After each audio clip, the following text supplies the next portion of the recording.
Presidente, no iba a hacer uso de la palabra, pero transcurrido el debate considero necesario hacerlo. Lo que estamos votando hoy y el beneplácito que a muchos de nosotros nos produce, creo que se enmarca en un contexto donde entendemos que estamos adquiriendo derechos que aún no se habían adquirido, que estamos conquistando derechos que aún no se habían conquistado para las mujeres. Este derecho, o esto a lo que estamos accediendo, es al poder darle nombre, al poder visibilizar que algo que siempre denunciamos, que es que existe una segregación, que existe discriminación por sexo en los ámbitos judiciales estatales, y es encarnarnos de esta problemática, darle visibilidad a este problema y legislar sobre eso para resolverlo a futuro. Eso, por supuesto, que implica una recuperación de un derecho y abre un escenario a un futuro donde podamos rectificar muchas de las injusticias históricas que se cometieron contra nosotras. Pero también hay que decirlo porque es necesario, no todos los legisladores y legisladoras estamos en la misma posición a la hora de saludar este tipo de reivindicaciones. Hay que decir que algunos venimos de espacios o representamos proyectos políticos que siempre buscaron reivindicar y recuperar derechos para las mayorías populares y para las mujeres entre esas mayorías, y hay sectores que o hacen uso jactancioso de determinadas posiciones un poco desprovistas de fondo, de sustento real, porque nosotras hoy vamos a tener que encarar una próxima etapa del país donde muchos derechos que las mujeres habíamos adquirido se perdieron. Y se perdieron, creo yo, en algunos casos, de una forma irrecuperable en el corto plazo. Según los datos del INDEC, el 52,6% de los niños y niñas menores de 14 años son pobres.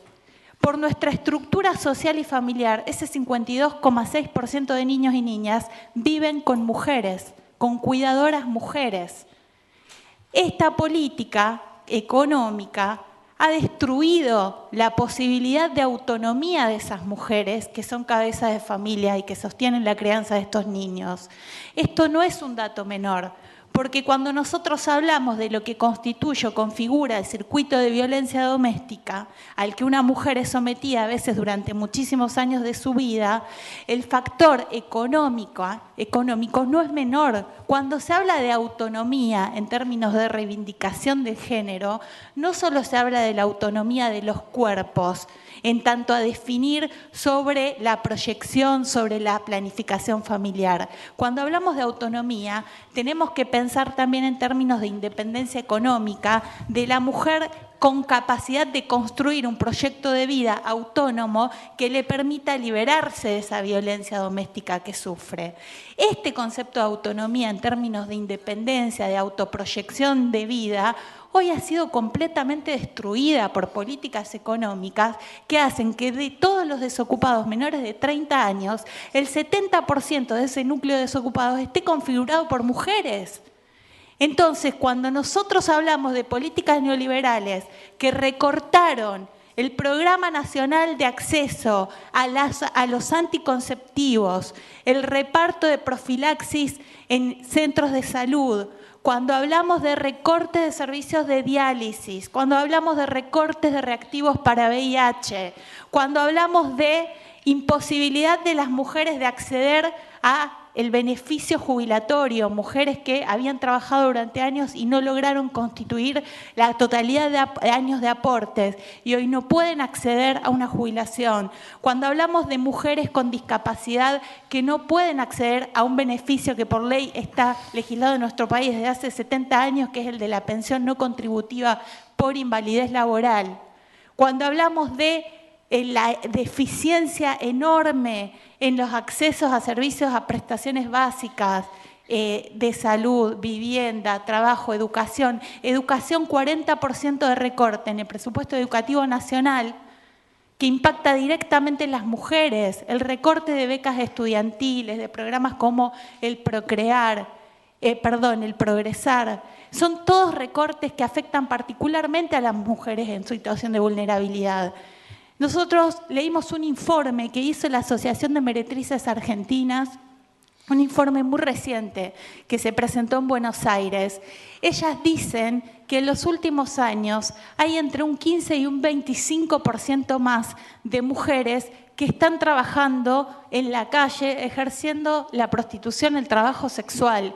y que son mujeres que relatan que se ven obligadas a esta situación no por opción, sino por una necesidad, porque en el mercado laboral no encontraban una inserción formal. Digo, estas condiciones de vida a las que hoy las mujeres están atravesando nos hablan de que no solo tenemos que visibilizar la segregación por sexo, algo de lo que mucho se ha hablado en este Parlamento,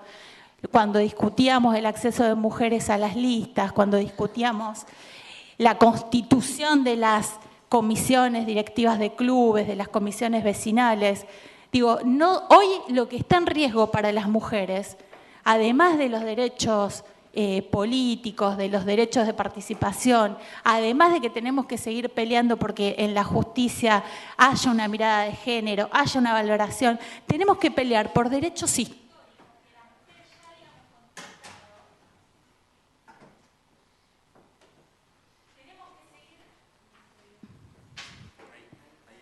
Tenemos que seguir, lamentablemente, peleando por recuperar derechos históricos que ya habíamos conquistado, como el derecho al trabajo, el aguinaldo, las 8 horas, las vacaciones pagas. Justamente la estructura social donde la carga de cuidados está puesta en la mujer, pone a la mujer en situación de mucha mayor vulnerabilidad en el mercado de trabajo y aceptan condiciones de precarización que la someten muchos más que a los varones. Esto lo sabe cualquier sindicato, lo sabe cualquier dirigente gremial. Entonces, si nosotros estamos en un contexto donde las mujeres son arrasadas completamente en sus derechos básicos, la verdad es que no podemos decir que todos los legisladores que estamos aquí hoy defendamos efectivamente los derechos de las mujeres. Creo que hay proyectos que defienden los derechos de las mujeres y proyectos que no, que solo tienen una postura mediática de defensa.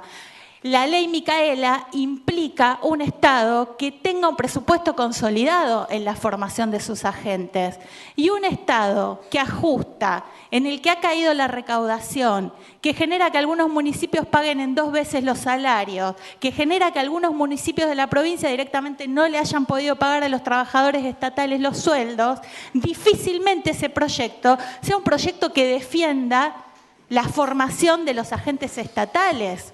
Entonces, lo que digo es, para terminar,